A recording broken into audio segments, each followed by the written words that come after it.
you have Kenyan heritage, Mm-hmm. right? I do. So instead of running marathons, you decided to run companies. Well, you can tell from my build that I was not the one that inherited the runner's body. My dad was a runner. My brothers are runners. But yeah, that wasn't my thing. On April 24th, I had the honor and pleasure of interviewing Mr. Dan Kihanya, Director of Path Ahead Ventures, the venture capital arm of REI. He stopped by our Black Founders and Funders meeting for an interesting conversation on his journey as an entrepreneur and his transition to the venture capital world. In addition to his passion for helping founders, he gives insight to things founders need to unlearn about funders and things funders need to know about founders. Please enjoy my conversation with Mr. Dan Kihanya. None other than Mr. Dan Kihanya, Director of Path Forward Ventures, which is part of REI. I'm going to read his bio for you guys. Now, I like reading bios because I know that people who have bios usually spend a lot of time trying to write them. And you're like, how do I talk about myself? And, it's like pitching, right? You don't know if you have too much information and you're like, well, maybe this part is boring or maybe this part is exciting. And you just don't know. So Dan Kihanya is Director of Path Ahead Ventures at REI based in Seattle. He is also creator and host of Founders Unfound, a podcast that profiles tech startup founders from underrepresented backgrounds.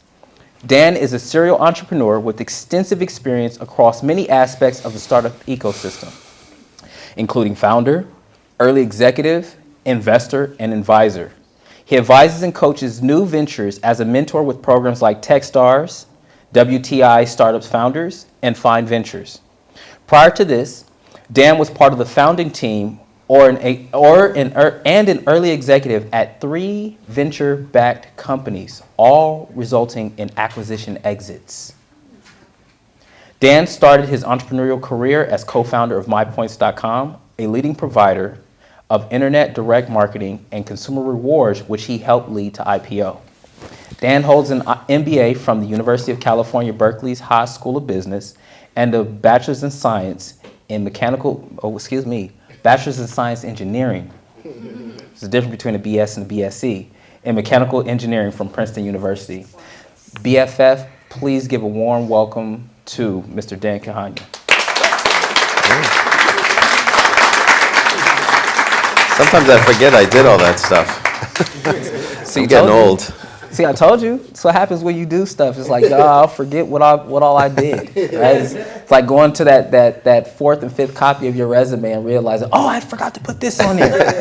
Yeah. So, Dan, I want to start this off. I want to start this off with you like this. You have Kenyan heritage, right? I do. So instead of running marathons, you decided to run companies. Well, you can tell from my build that I was not the one that inherited the runner's body. My dad was a runner. My brothers are runners. But yeah, that wasn't my thing. But I since I was very young, we would always be rooting for the Kenyans in the Olympics. It's like the one thing that Kenyans show up pretty consistently on. Absolutely. Kikuyu, correct? Yeah, pretty Absolutely. good. Absolutely. Pretty good. Absolutely. Okay. So give us a little information about you, Dan. We listened to your bio, but what I want to know is give us your origin story. Your origin story as an entrepreneur. Okay. Yeah, so as you mentioned, I have an engineering degree, and so I thought what you do with an engineering degree is you go work at a company that does engineering-related things.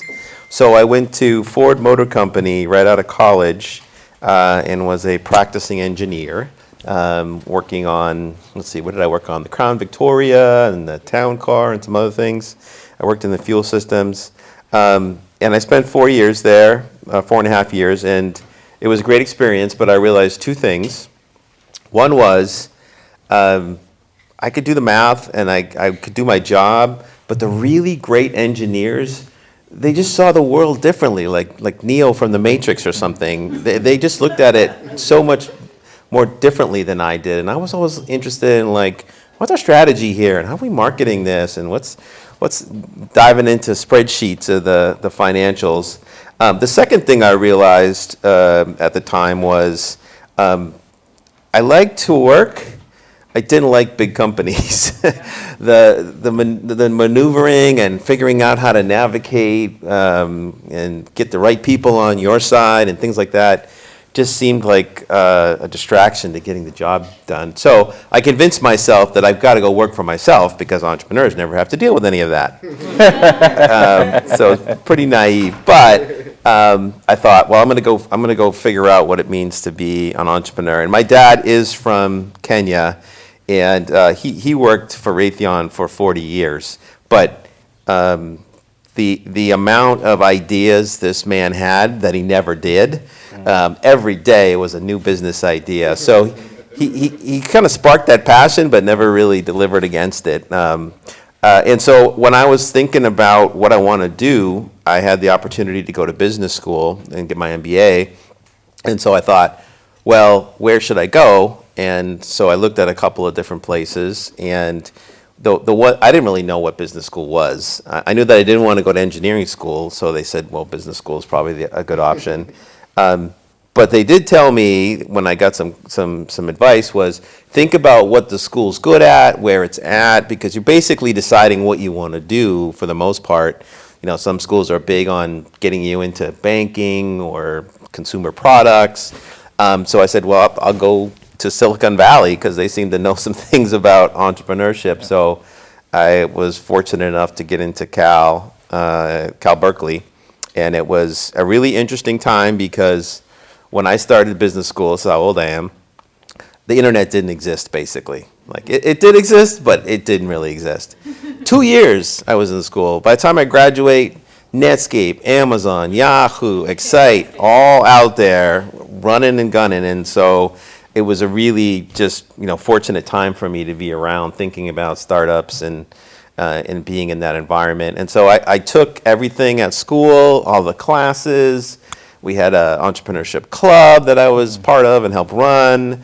We had all these seminars. We had lots of ways to sort of engage with entrepreneurship. So I did it all.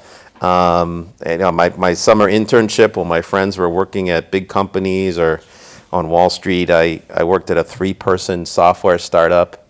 Really, it was roll up your sleeves and you got to do everything. So I got hooked. I got hooked doing this, and it's this idea that you can find an opportunity or a problem, depends on how you want to define it, and just take a blank sheet and say, it's not being served well enough. How do we think about this differently? And then how do we test that with the market and say, hey, we're trying something different. What do you think? And so that's been the hallmark of my career so far, is just diving in. How can we think of something new and take a new approach? And so I'm always really excited about the early stage, the 0 to 1. And as we get to 1 to N or 10N or 100N or 1,000,000N, I'm okay. When we get past that, I kind of lose some steam. But I've stayed in and around entrepreneurs pretty much ever since. I kind of feel for that. I feel that. And this is why I feel that. Not only do I start off with an engineering degree, mechanical engineering degree, I also went and got my MBA as well.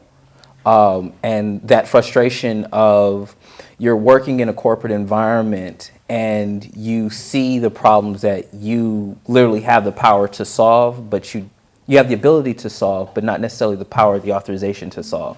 And that frustration. So if I'm hearing you correctly, that frustration is some of the things that actually fueled you into finding some of these other ventures.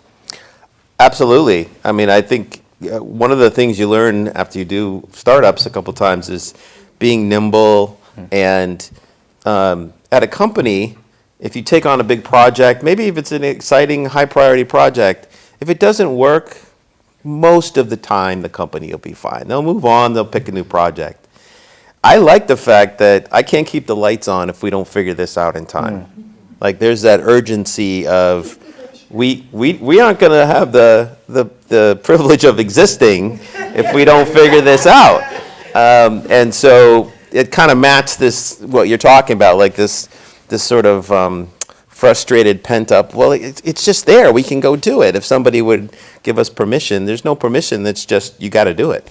That's inspiring. That's inspiring because that's stressful. As many of us know, the entrepreneurial route of, one way people go about it is, hey, I have my day job and then I spend the rest of the 8 hours working on my own vision. But then to say I'm going all in, right? That's a whole nother level of stress, right? But then at the same time, there's a much greater reward.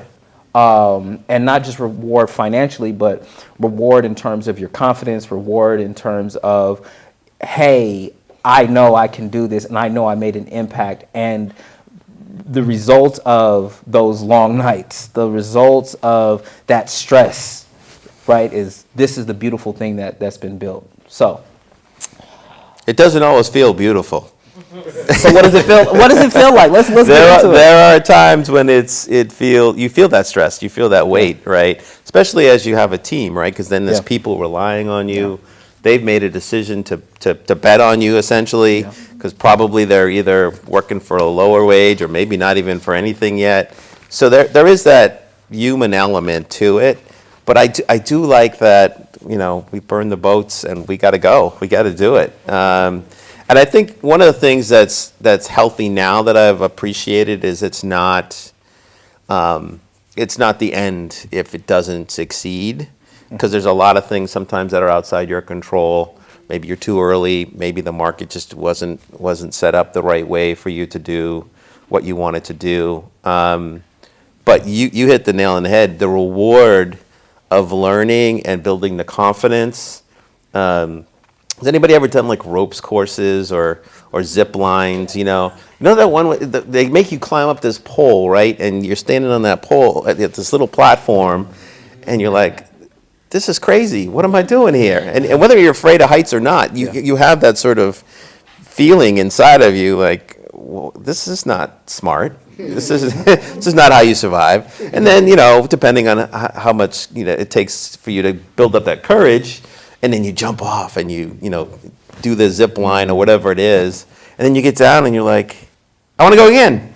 Yeah. Let's do it again. And I think startups are like that in that you build a mindset around learning. And so the learning, and I always say like the superpower is speed of learning. So the faster you can get to either, I've got it. I got the solution. I got product market fit. Or I've just tried a bunch of stuff and I'm defying the laws of physics to try and do this right now with the way I've set it up, right?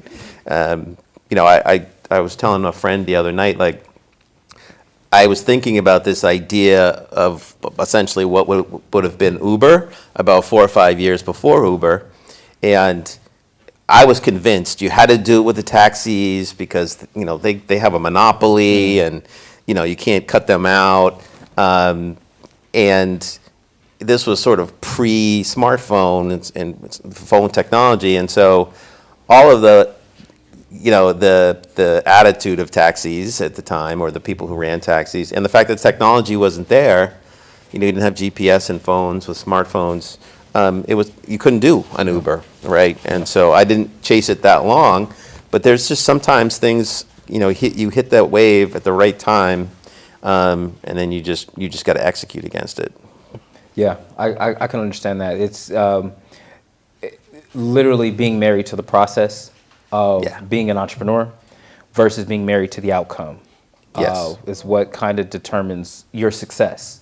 Because I think if we get focused on the outcome, then we become blinded to the fact that, hey, maybe the technology, like you said, just wasn't there, right? Yep. But knowing that it is possible. So I'm going to switch into our first question. Sure. Right. So you went from being a founder, an early executive, key employee of these various teams, and then you went to the VC side, right?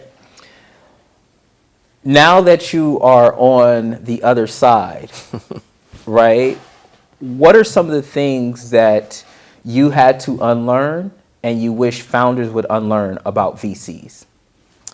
Yeah, that's a good question. I think when I was a founder, especially the early days, a lot of times I was thinking, if we just have a really great product and a great story, they'll back us. And I think it's about a number of things that almost don't have anything to do with you sometimes, right? So one of the things to think about that I've had to think about is VCs are essentially making guesses, right? At the end of the day, they want algebra and not statistics. And this is from Jim Simons, who was an investor of ours, brilliant PhD guy who just looks like a crazy professor smoking all the time.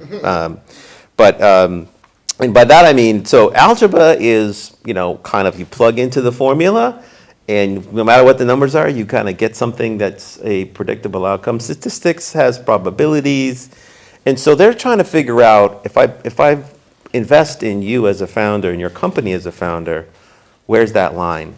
And so a lot of times, early stage or new founders will come to me and say, like, I've spent so much time on this pitch, and they didn't even really acknowledge that, and they haven't really called me back. They're looking for a pattern, right? And they aren't. There's a few that you can make a pitch, and the example that Ron was talking about, where somebody was in the back of the room, like they could draw that algebra really quickly. They saw what that person was doing. But that's pretty rare. They want to see a pattern. So that's one of the things. They don't invest in a point in time, they invest in a line, and they're looking for a line that's going to go like this, which has an equation. So that's one. I would say fit matters. In the time that I moved here in 2011, and in the time that I moved here, there's probably 1,000 new funds, right? And so there's a lot of smaller funds, there's a lot of angel networks. There's just a lot more people that are looking to invest. And so fit matters, right? If you are building a consumer social media influencer app, a venture fund that is investing in later stage life sciences is not going to be a good fit for you, right? So it's not worth your time, and certainly not theirs either, to spend time chasing them or trying to get a meeting with them. So understanding what the particular VCs invested in, does it look like you? It doesn't have to be a competitor or anything, but does it look like you in terms of the kind of businesses that they invest in? Is it the right stage? Sometimes there's geography. And so thinking about what that fit is pretty important. I'd rather see you, have like 30 or 40 that are right in the right sweet spot to go and talk to than just, get a long list of hundreds of investors. I would say another thing is that, and a lot of founders have trouble with this, but if you think about it from the venture capitalist point of view, your business could be great, but at the end of the day, they're looking for returns. So when you're pitching them, you're actually in competition, not with other businesses that do what you do, even though that they are trying to evaluate you from a unique perspective. You're in competition to every other business that pitches them and the return that those could generate, right? And so you may have a great business, but if it doesn't fit their return model, or if there's another company that you and that company could have the same amount of progress, have the same sort of fit as founders, but if their return potential is higher or more easily recognizable, that's what they're going to do. Investors see lots and lots of deals, and they only invest in a few. Now, I thought you said we was doing algebra, not statistics. Yeah. So, okay. Now, you just dropped a bunch of gems on us right now. Okay, So I'm trying to keep up for the audience and everybody. Yeah. You said Simons, as in Renaissance? That's the one. Yeah. Okay. Man, this man does his homework. Jeez. He does his homework. That's good.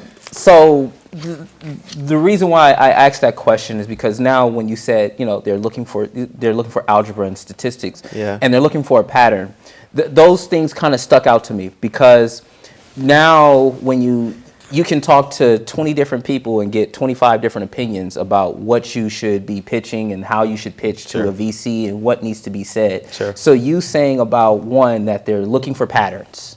Looking for patterns. They're not investing in a moment of time, but they're investing in patterns. Second, about making sure that there's a right fit. And I think as entrepreneurs, when we're in that space of like, I gotta make this work, right? We don't even think about, why am I pitching a software company to somebody that, does airplanes? Yeah. Right? That their focus is airplanes. So really understanding what that investment thesis is. And the reason why Simons stood out to me was because what you said about Simons.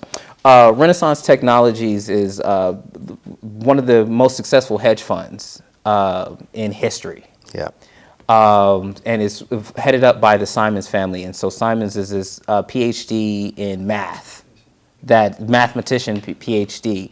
And so when I was on my first original journey through my MBA, it was looking at what were the schools that had that quantitative focus that I wanted.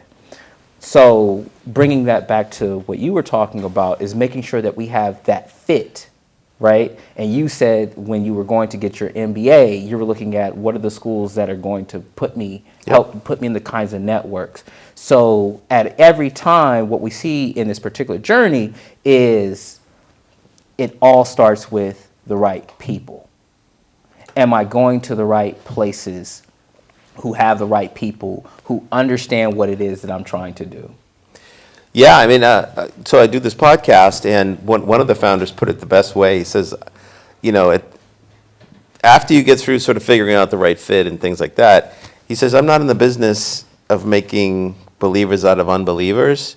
And so there is a leap of faith, and this is part of the fit too, right? That the venture capitalist can appreciate your vision and really buy into your vision. And there's going to be many that don't, and that's okay, right? I was just listening to a podcast, forget who it was, but they talked about how they passed on Airbnb, and they said they probably would still do it again, but they feel bad because that one, and a lot of people actually passed on Airbnb, right? And the way Brian pitched it is, inflatable beds in people's rooms. Well, once again, you said about they passed on the idea. They passed on the idea because it wasn't necessarily one could have been the way that it was pitched, right? Sure. Like you said.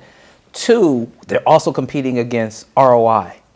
Yeah. So if they're not seeing necessarily that high ROI or that particular ROI that fits within their thesis, it could be a great idea. Yeah. How should a founder or entrepreneur deal with that kind of discouragement when you feel like you're in that the VC that you're there is a good fit, that you have a solid business? How should a founder deal with that? Yeah, it's hard. It's hard, right? Because nobody likes rejection. Nobody likes to feel like they don't get it. But I think it's this learning mindset. So it's the same that I would take with customers, right? And I would appreciate it if customers said, Dan, this is awful. This is terrible for these 3 reasons. Like, I want to know that, right? And maybe sometimes I have to say, well, there's 6 other customers who said they loved it, so I'm going to fire you as a customer, right? And you don't fire customers, but you say, I'm going to make sure that I align around these other folks who it seems to resonate with. Yeah. In my last company, we basically did fire customers. I could tell that story another time, but and so with investors, I think every interaction you have with investors is an opportunity to learn and to take that as a way to improve your opportunity with the next investor. I would also say that investors are I don't want to say cagey, but there'll be investors who don't really show much enthusiasm for what you do, But in 6 months or a year, and you're just crushing it, and you're sending them an update or two, they say, keep me on their updates, they'll come back. They'll come back. And then it's up to you. It's like, well, hey, you weren't with me in the beginning, or I'm so glad that that you were patient and that you saw it through. So your worth and your agency is not defined by any one investor. So I definitely want you to leave with that. And you should be evaluating investors. It's not just them judging you. You should be, hey, can I talk to other founders that are in your portfolio? I want to, get a sense for what it's like working with you. I mean, people say this, it's kind of cliche, but you are going to be in a relationship with these people for a while, right? And they could be even hands-on investors, but they're going to show up when you have to do something on your cap table, or something big is happening, either in a good way or not necessarily a challenging or in a challenging way. So you want to have, this is about that fit. You want to have somebody who believes in you. And sometimes people take a lot of convincing, and that's okay, because they are looking at a lot of different things. But conviction has got to be there. And if somebody doesn't have conviction, then it's actually okay. It's okay that you both kind of move on, right? And learning why they don't have conviction, and you might say, well, yeah, that's okay. They just don't get it, right? But they may give you some insights that say, well, we've seen 10 other companies that are doing this. There's 3 big challenges, A, B, C. You've solved A and B. Most people have solved A, but none of you have solved C in our minds, right? And so, yeah. You see, that's what happens when you're an experienced founder. You learn storytelling, right? Because now he had already gone into my second question to talk about, right? Being able to tie those things together. And so my second question is going to expand on what you just said about what makes you already said outside of that hard business, right? Outside of the hard business, Yeah. You spoke about the things that kind of make a good relationship, or having that relationship with that VC. What makes a bad relationship, or what are some of the things that founders should kind of look out for? Yeah, I mean, there's, like I said, I think you want to do some reference checks. I would ask them, can we talk to somebody, if that wasn't an introduction that, you talk to somebody. If they say no, or they're hesitating, that's a sign. But it's all on their website, so you can just reach out. And usually founders will be open. Other founders are busy, but if it's a good relationship, they'll pick up the phone right away. If it's a not so good relationship, they might delay and then say, I'm happy to chat with you. But trust is essential. My friend Rue Mapp says, business moves at the speed of trust, Yeah. right? And it's again, this relationship that if everything's going well, will be 7 to 10 years, right, of them being involved with your company in one way or another.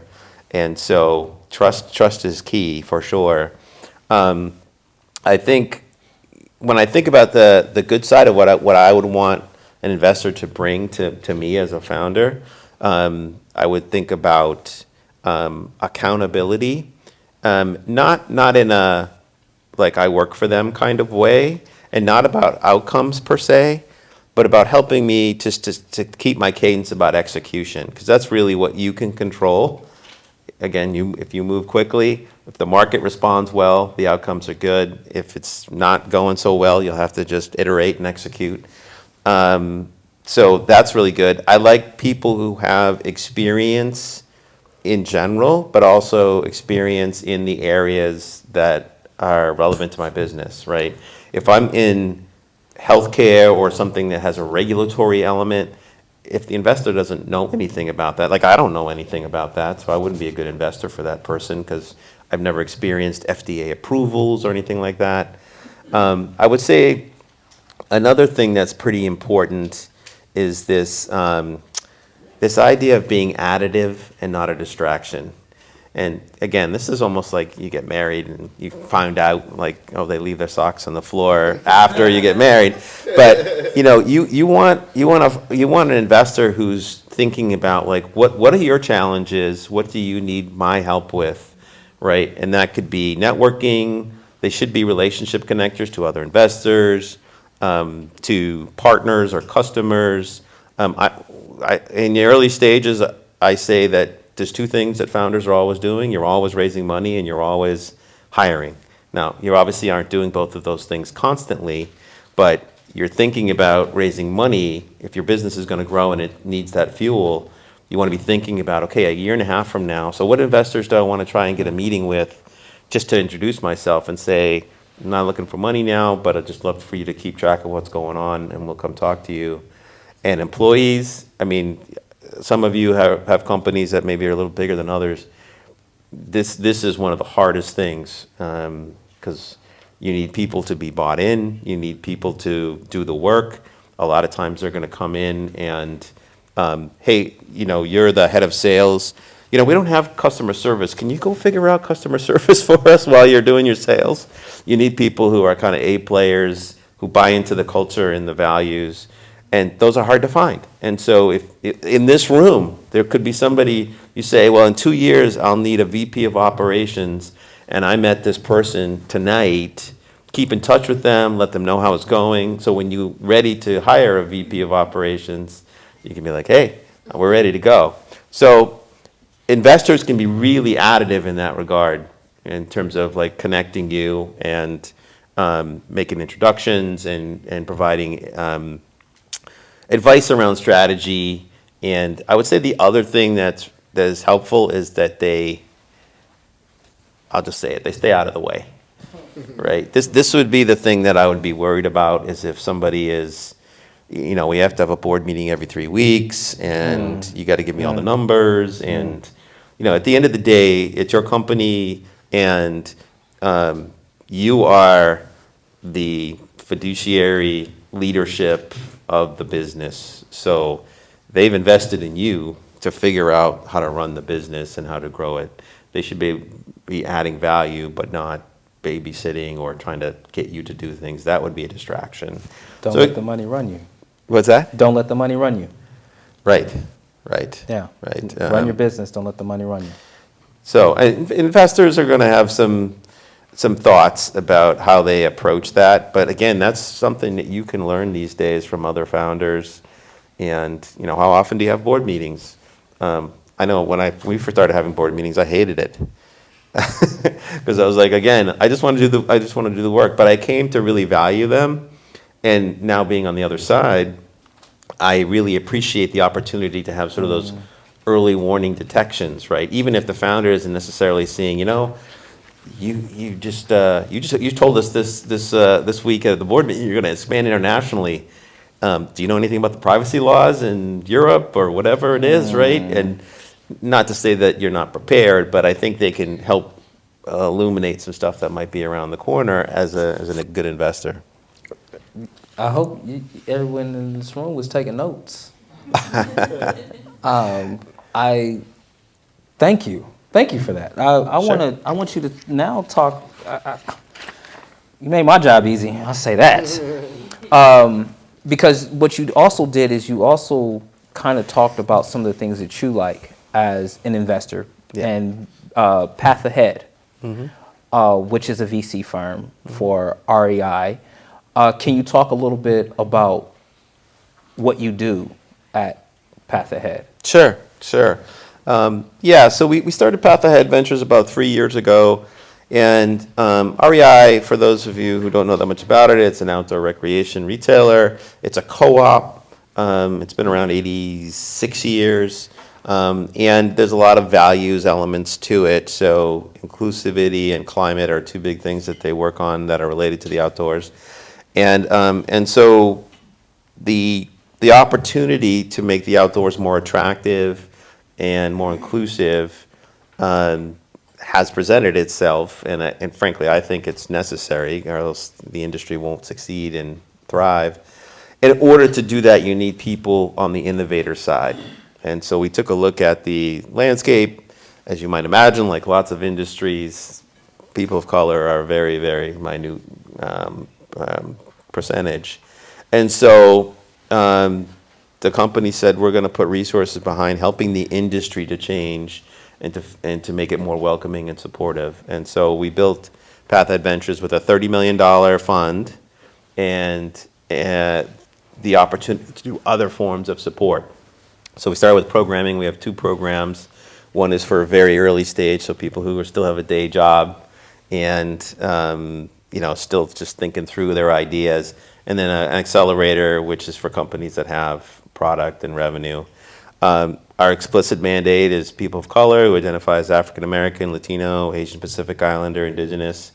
And we also have the breadth of looking at sort of the sweet spot of outdoors, so gear and apparel and footwear. But we also look at what are the things that are going to make people feel better equipped, more confident, safer, the ability to do this with other people. And so we look at experiences and apps and wearables and communities and people who are focusing on specific communities and some that are just trying to build a better product.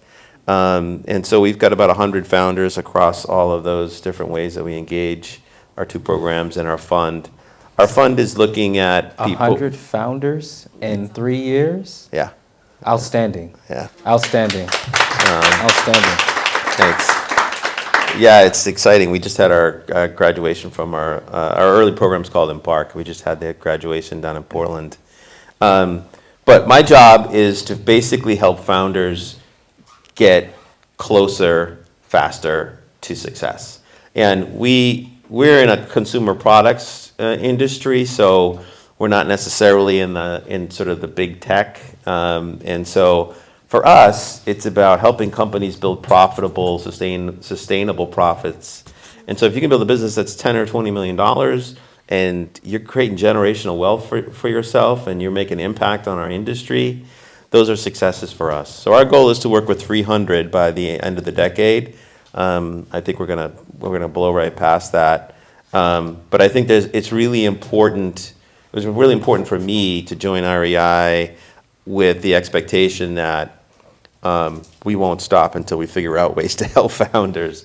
So whether it's you need programming, you need curriculum, you need services.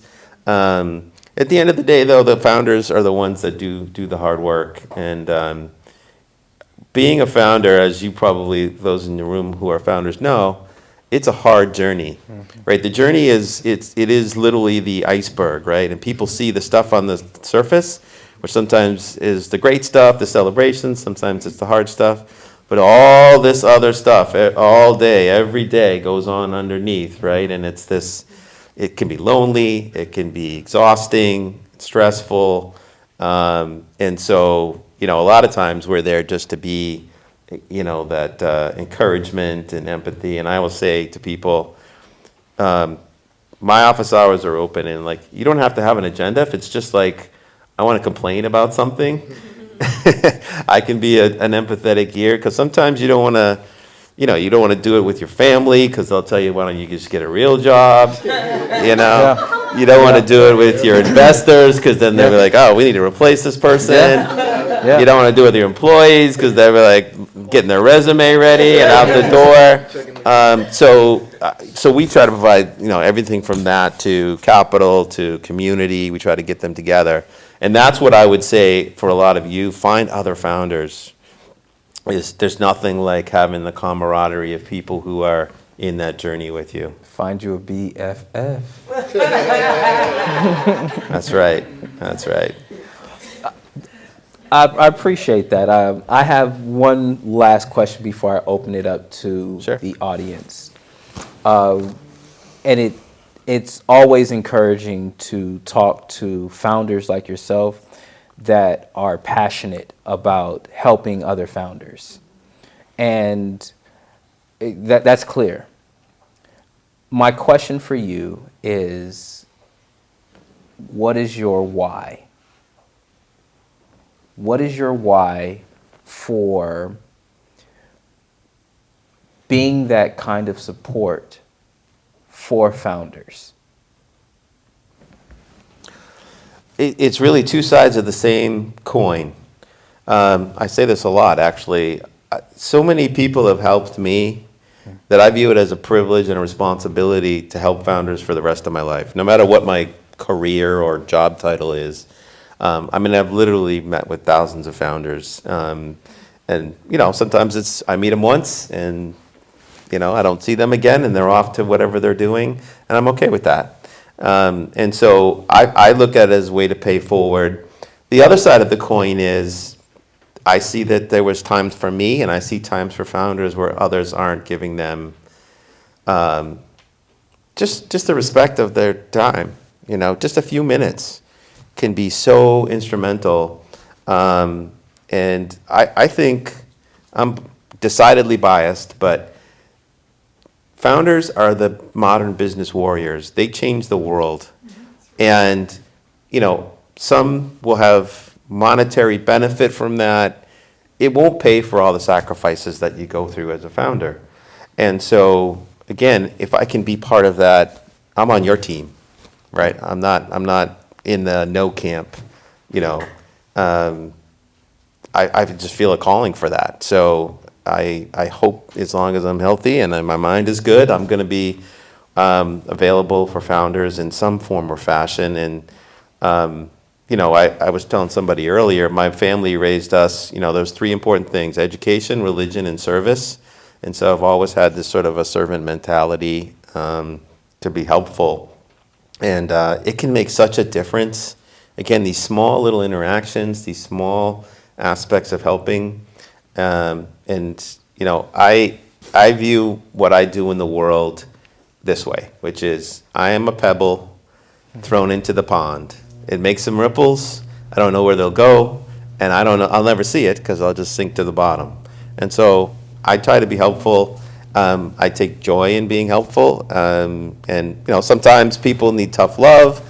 I always say I'm a flashlight into the investor's mind. So if I'm telling you they're going to hate what you're talking about, I'm trying to be empathetic and say they're not going to tell you this, right? And so that's really my why. Is I've been extremely fortunate. I have a lot of great partners, a lot of good folks that have bet on me, and so I want to see everybody be a founder. Absolutely. Right? Before the Industrial Revolution, most people were independent business people or just did their own thing. And it's not for everybody, I suppose. But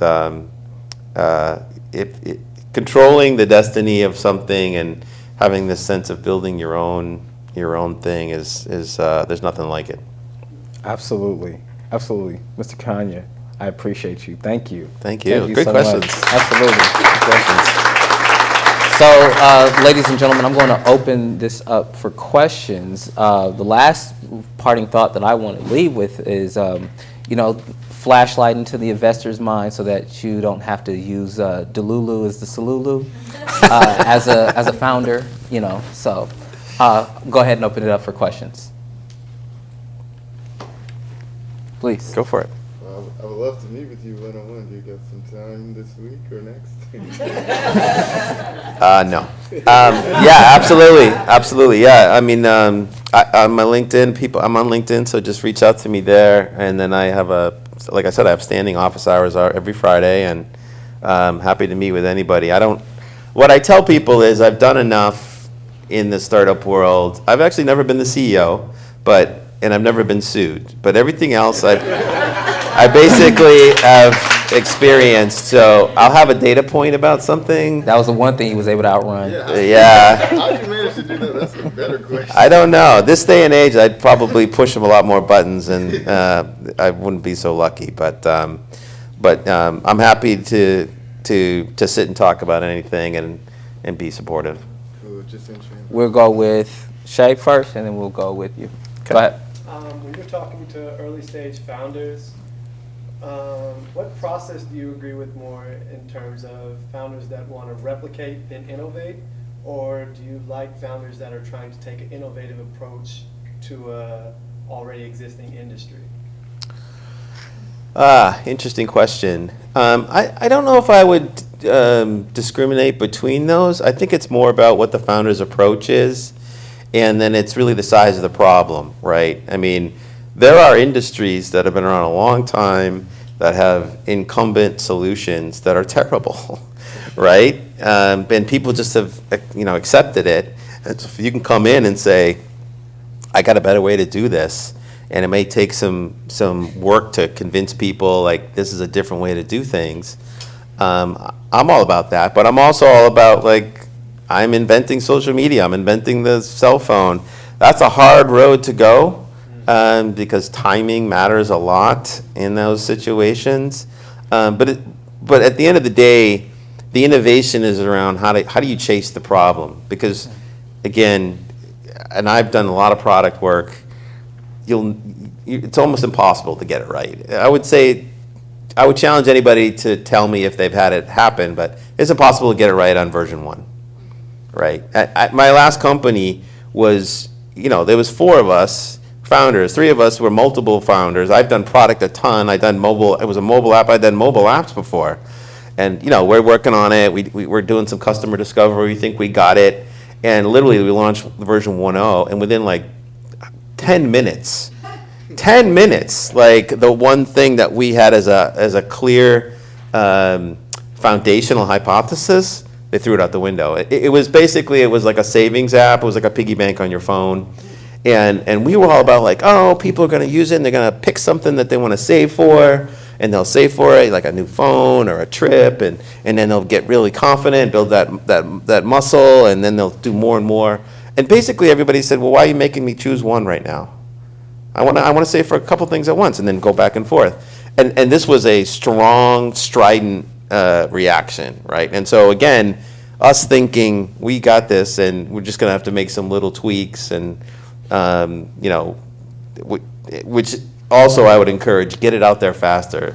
Don't make it perfect, because the customer will, you get 998 things right, the customer will find the 2 that you get wrong like pretty quickly. Fail fast, fail often. Yeah. I had 2 questions. One of them really quick, but kind of building on that. As an investor with experience as a founder, what elements of a great startup do you think like have the most likeliness for success? Is it a great business plan, but maybe like a feeble product, but you have a plan to grow the business and expand it? Is it the team? Is it the idea itself? And then the other question I had, just out of my own curiosity, is how do you feel like your MBA helped you in starting a business, if it did at all? Interesting. I'll take that one first. So I think, again, MBAs serve a purpose. They're very prescriptive. And so for me, when I went to Cal, I mean, you learn statistics and finance, and the curriculum is really not what you go to business school for. I mean, you learn some things, but to me it was about the network and the opportunities, and again, the connection of the ecosystem, right? Like a friend of mine in our class wanted to go work on Wall Street in New York. None of the investment banks were coming to Cal. They go to like 4 schools, like Harvard and Virginia and Wharton, and that's it, right? And so he had to this is long ago, like write all letters, like please come and interview me or let me come, right? And so he had a reason for being at Cal, but that was a disconnect for him, right? And so I would say business school has to serve that purpose. I would also say you don't have to go to business school to be a founder. In fact, I literally my one of my co-founders from my last company decided to go to business school after we were done, and I was telling him I don't think it's going to be good use of your time. But his dad was like, it's good on your resume and da da da da da. He got into a good school. He lasted a month, 1 month, because he was like, first of all, like I know all this stuff. Second of all, like I could be doing something else, and he ended up becoming an investor. So don't use business school like from a resume or pedigree point of view necessarily, because you can be working on your businesses and getting the School of Hard Knocks. In terms of what we look for, I would say good founders are constantly curious. I think my friend Dave likes to say they have strong convictions loosely held. So at any given point, you're like, this is the way we think we can solve this, but we're open to understanding if there's feedback or what the customer's telling us or other people maybe. But here's the thing that I love, and I think the thing that resonated with me as a founder and also as an investor: unique insights. So if you're discovering things that nobody else knows, that's how you're going to win. It may take a while to turn those insights into product and business models, but chasing those unique insights is, I love when people bring this thing like, hey, nobody else has figured out X or Y or Z, and we don't necessarily know how we're going to deliver against that, but we're ahead of the game now, and we're going to just keep iterating while other people wake up and say, why are they doing it that way?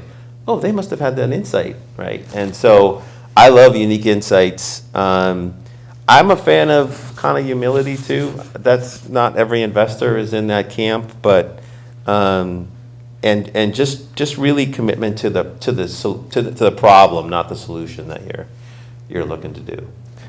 We're going to take two last questions. I saw the lady in the back and Dr. Harrell. So go ahead.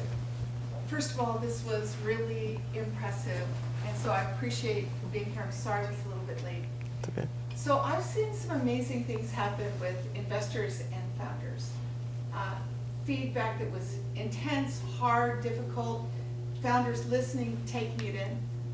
But I have also seen some horrifying things from investors and how they speak, founders and how they receive, like taking it in just because they have more power, wealth, or privilege, or whatever.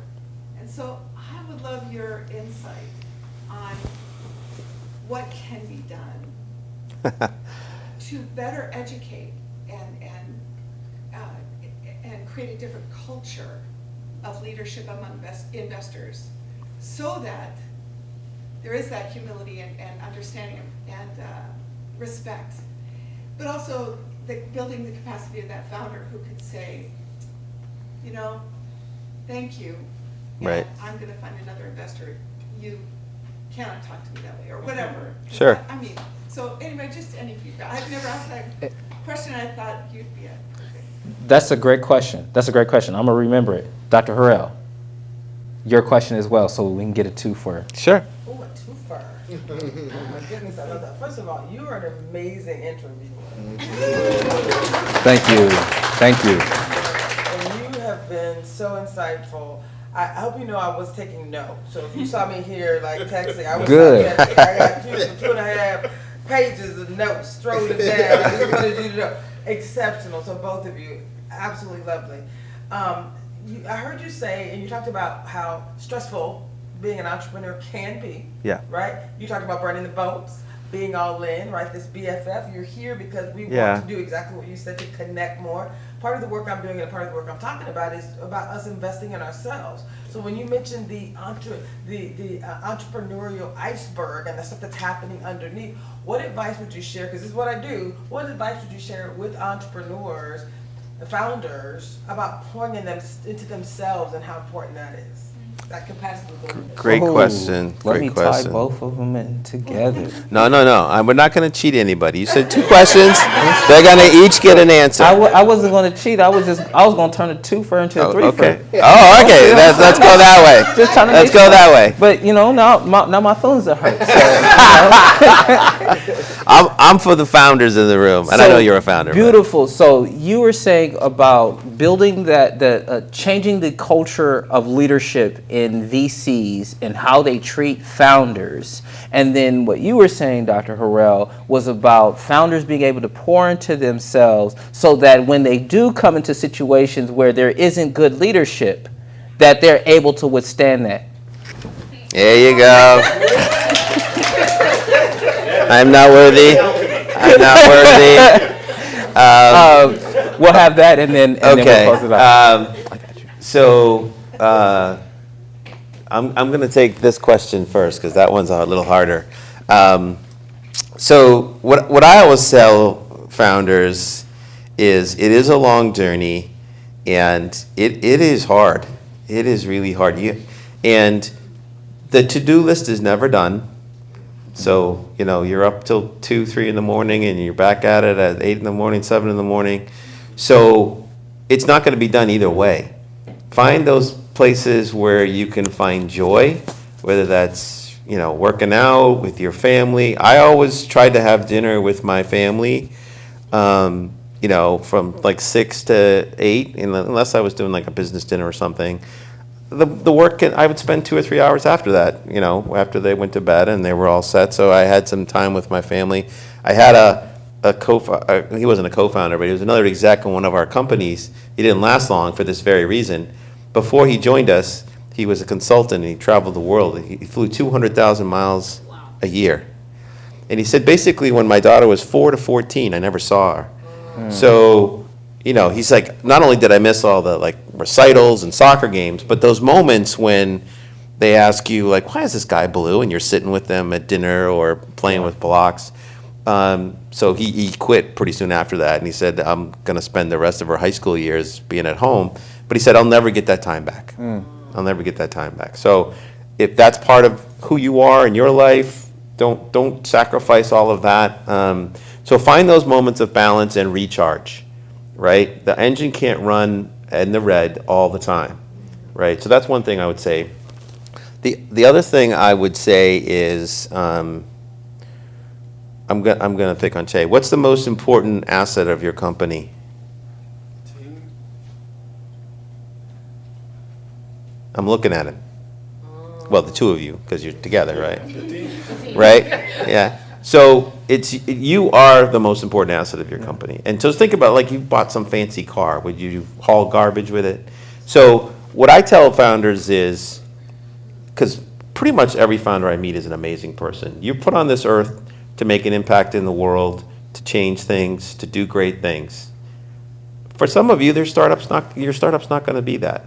So have an opportunity for you to question you and say, is this working? Right? So have a milestone around, okay, in 6 months, I want to quit my job, or in a year, this business needs to be doing X, Y, and Z. And give yourself an accountability time where you can say, this is close, I'm going to keep going, or this just isn't working, right? And so I'm not telling people to quit their startups or to give up on them, but you don't want to wake up in 10 years saying, this didn't really work out, when you didn't bother to ask. You just kept grinding, because entrepreneurs will grind and they'll keep asking, like, there's another way to do it. There's another way to fix it, right? So you are all valuable assets to yourselves, to your families, to your community, and to the world. And if your startup's not going to be the way you make your impact, then find out soon and make sure you're holding yourself accountable. The third thing I would say is just what I said before, is be around other founders, because they've figured out a hack for what the thing that you're struggling with, or they went through, like, I spent 6 months trying to hire the right person for this role. They were supposed to start on Monday and they didn't show up, right? See, he's a founder at heart, because he didn't even really address the funder question about what we need to do with the VCs. I'm going to get to that. I know we're pressed for time, but it's a very important question. And it's very tough. So I do this podcast, and one of the things I ask is, I get into your origin story, your personal origin story, and your startup origin story. But then we talk about, what is it like to be an underrepresented founder? And people they speak the truth. My first interview, this woman, Stella, she's amazing. She told me that an investor told her she should basically go on government assistance instead of raising money, and just kind of work the system. I mean, I literally had to pause the conversation and be like, what? And the difficult thing is, how do you share that, right? And then feel like you're the one that's sort of outing somebody. But I think the responsibility is more on people like me, right? To call out those things because I have the agency, right? And to say that's not good, right? That's not appropriate. We have 100 founders. I can tell you, I've had investors do some pretty crappy stuff, and I counseled them like, walk away, right? Yeah, it sucks, and it feels like they're bullying you, but walk away. And I also think that, I personally think that investors who have real experience in whatever you do, either as an entrepreneur or domain expertise, is valuable. Because what happens is you get a lot of people from the banking industry who kind of lateral over to venture. And, just to call it what it is, somebody who's, 28 years old, who's never run anything, and they're telling me how to run my organization, it can be very hard. And sometimes they come from a culture of bravado and fake it till you make it, and sort of like, I'm the investor in the room. So part of it is looking for those investors, and because we have so many new investors, there are a lot of really, really good investors. So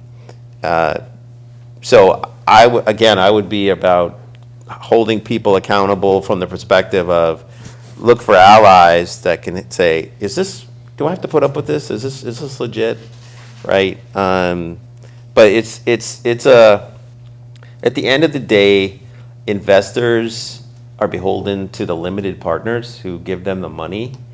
And so I remember during George Floyd, I was thinking like, the teachers union. My mom was a teacher, right?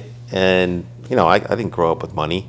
And if I could figure out a way to say, teachers union, your pension's being managed by Goldman Sachs, right? Hold them accountable to say, if you're going to put money in venture, those investors need to be invested in my kids, right? Yeah. The people from my community. So that's a longer journey, but I do think having more impact with limited partners would be another way. But capitalism has its good and bad, and that's not going to go away tomorrow. Thank you. So, yeah. Thank you so much. Thank you so much, Dan, for coming and sharing your experience, and really sharing some of the cheat codes. I feel like, I used to play Metal Gear Solid, and so I get the strategy guide. Right? Solid Snake. Hey, don't play with me, man. It's like you just gave us the strategy guide for navigating that journey as a founder and dealing with VCs. And I just, on behalf of BFF and our board members, I want to thank you for coming. Thank you, and thank you for what you do. I mean, this is an amazing group, and anybody who wants to get a hold of me, LinkedIn is really the best place. Feel free to send an intro request or whatever, and then we can pull it to email. Kihanya is not that hard a name, but it always. Kihanya. Yes. Anybody on this planet with that name is related to me, by the way. Absolutely. It was my great-grandfather's name.